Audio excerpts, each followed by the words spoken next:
He was the perfect husband in every woman's eyes, but his heart could only hold the wife before him, for she was the girl he'd secretly loved for 10 years. Yet on their wedding night, his wife pushed him away forcefully, admitting she still had someone else in her heart. Unwilling to give up, Chris came up with a plan. He asked Annie to stay for 3 months. He promised that if she still hadn't fallen for him by then, he'd let her go without hesitation. Annie was certain she'd never love Chris, so she agreed without hesitation, unaware that time would change her completely. During these 3 months, the two pretended to be a loving newlywed couple in front of others. Annie even accompanied Chris to visit his most important family members. But the longer the act went on, the deeper Chris fell. The love in his eyes was almost overflowing. However, once they were alone, he'd immediately revert to a distant demeanor, as if they barely knew each other, and he'd even avoid talking to her. This hot and cold attitude only made Annie care more about him, and she even started feeling frustrated. Perhaps the more unattainable something is, the more people crave it. After spending time together, Annie was surprised to find her opinion of Chris changing. From resisting his closeness at first, she now found herself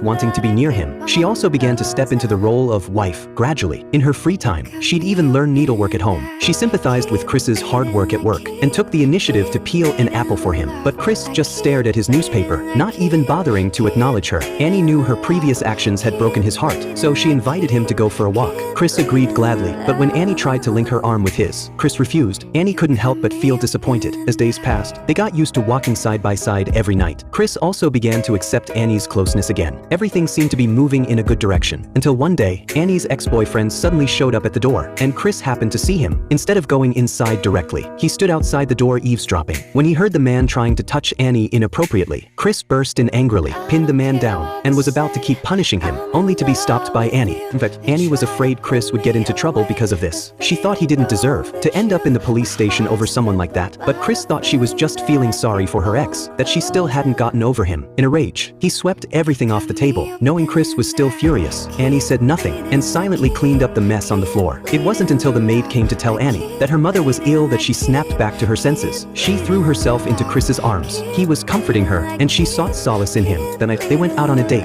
Annie's happy expression almost made Chris believe she'd truly fallen in love with him. But when they got home, and he saw the items on the table, Chris felt as if he'd been plunged into an ice cave. There were flowers and a love letter from her ex-boyfriend. Annie had kept them intact. The bond they'd built all night collapsed in an instant.